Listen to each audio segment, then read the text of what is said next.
Welcome guys to this special video. I've got Justin Colby here with me, and you're gonna get some expert advice on how to get your first wholesale deal coming up.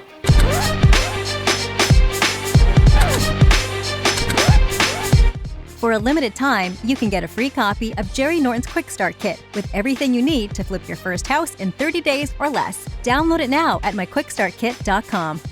Hey, if you're new here, I'm Jerry Norton. I went from dead broke to millionaire flipping houses, and after doing 1,000 deals, I created this channel to help you master the art of wholesaling and flipping real estate so you can live your dream life.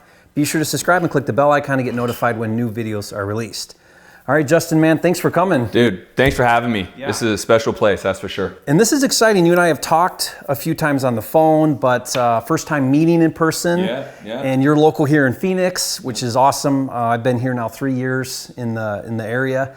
And I've heard a lot about you. I know a little about you. And it's just great to have you here because you are what I would consider a pro wholesaler. You do quite a bit of deals. You've been doing it for a while. And what I love about what you do is you not just teach kind of like how to get going, but also how to scale your business. Yeah. And those are some big things. It's, there's a lot of talk about, how do we get that first deal? And that's great and that's exciting. I remember that when that happened to me, it was life-changing. Sure. But that's not really what we're after, is it? We're after that, how do I do this now every single month? How do I make this a consistent thing? How do I make this a real thing where I can quit my job and make 6 figures or more, hopefully? And so that's really what we're after, isn't it? 100%. No one should get into this industry to have a high paying job, right? I mean, that's the way I look at it, is if you're doing absolutely everything, you have no leverage in your business, then ultimately, I don't care if you're making 500 grand a year, it's still a job. Right? That's not why you and I are in this space, and that's why no one should be in this space if they're going to continue down that path. Yeah, and I love what you do because you call it the science of flipping, and you've got a podcast. If you guys don't know it, the Science of Flipping podcast, definitely check that out. And there's a huge difference between just trying to make some money, do a wholesale deal, make 10 grand or whatever, versus how do I build a business that can then do deals. Because that's when you kind of remove yourself out of the equation. You're no longer the bottleneck. And for me, many years in the beginning, I was the bottleneck of my own business. Absolutely, brother. So what I want to focus on this video, Justin, is we have a lot of people that come to the channel, that watch the videos, and they're aspiring wholesalers. They're working on that first deal. And a lot of them are in that education stage where it's like, I'm trying to learn these things. Some of them are taking action already. They're running into obstacles, all those things that happen when you first get going. But what I'd like to do is have you share some ideas with our listeners here about how to do that first wholesale deal, maybe some top tips on that. And really what I want to do is I want to focus on 2 different approaches to the question. One is, if you have zero marketing budget, which is a lot of people, it was definitely when I started, no extra money, barely getting by, scraping by on the job, trying to do wholesaling as a side hustle, mornings and lunch break and evenings and weekends. But then also there are people that they've been saving or they've got a job that's, doing okay. They're just unfulfilled, unhappy. They've got some cash maybe set aside or access to funds. And the question is always, if I have this money, where's the best way to use it to get started? How do I use that in marketing or whatever things would be the best use of that money? So maybe we'll talk about those two different approaches to it. I love that. I think that's definitely the two components. Is you got to figure out how to get into the space and start generating revenue, right? And then once that happens, how do you actually start to scale? And I might have a different philosophy than you would think I'm going to have about scaling. Okay. But we'll wait till we get to that part before I drop those gems. Yeah, well, first of all, a lot of people think it takes money to make money. And I thought that when I came into the business. And there's certainly some truth to that, especially when it comes to marketing and scaling. But I think it's safe to say, and hopefully you'll agree with me, you can get into the business and you can start doing deals with zero marketing budget. And so I think that's a crutch a lot of people have is, I just don't have any money, so I can't really get started. And it's just not true, right? Totally not true. Yeah. And one thing that, as you mentioned, I coach others, and I always try to press upon people, like, do the free stuff first. Yeah. And to this very day, right now in Phoenix, which you and I can both attest is probably the most difficult market. Most competitive, for sure, right? Yeah. I'm still doing 10 to 20 deals, wholesale deals every month without $1 single in marketing. That's impressive. Yeah. It's because I realized that if I can do the free stuff first, that's the cherry on top, so I can pay for the paid marketing. Quite literally, all that money comes into my business. I take the entire sum of it and I put it into marketing. So into direct mail, PPC, cold callers, texting, you name it.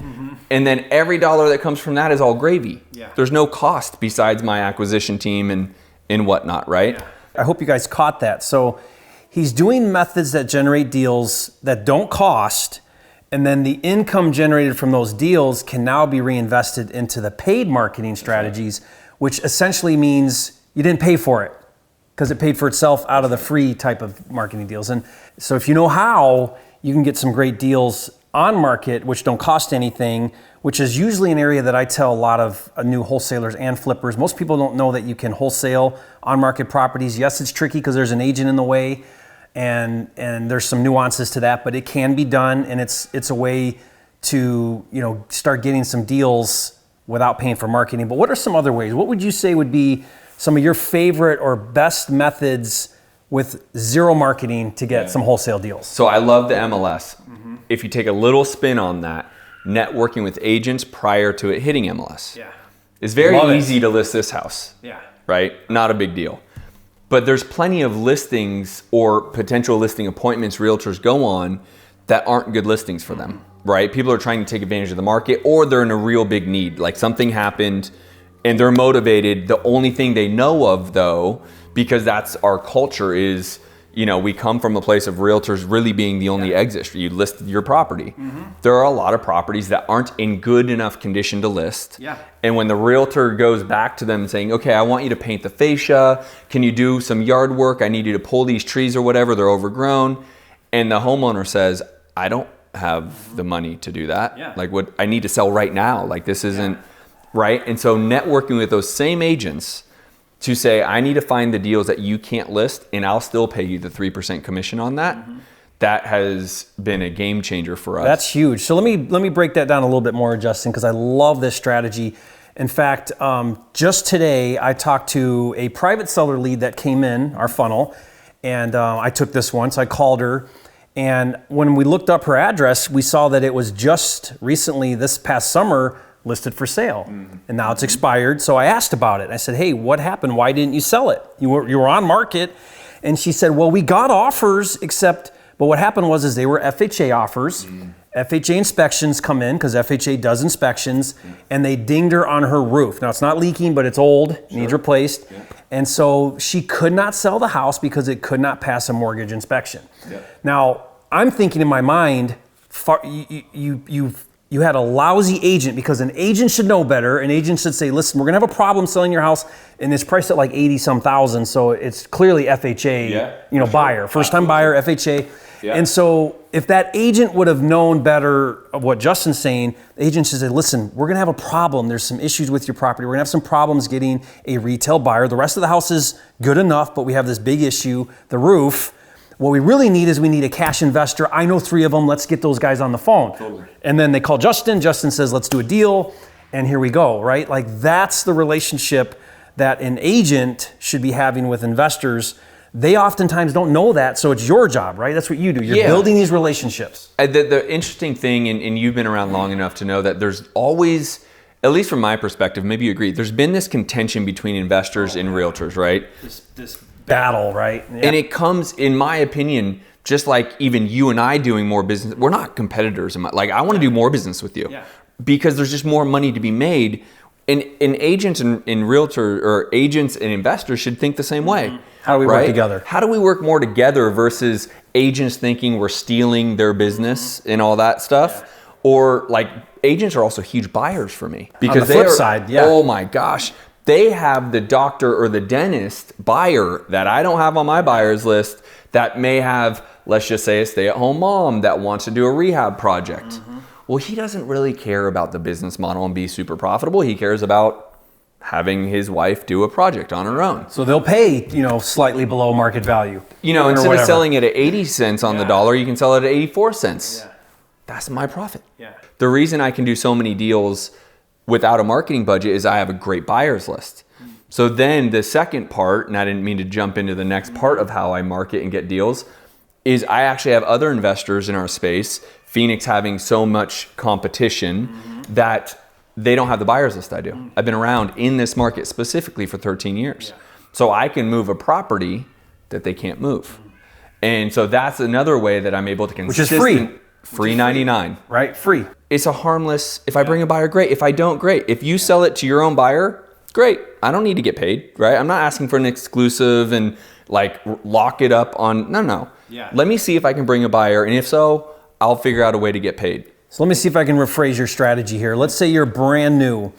You could reverse the model, find an active, ready to go, ready and willing cash buyer looking for a deal. That's it. You've got them now in your back pocket. Then you reach out to a Justin Colby and say, hey, you're moving a lot of deals. I've got this buyer. What do you got I can put in front of him? You're like, I'd gladly move a deal if you got a buyer.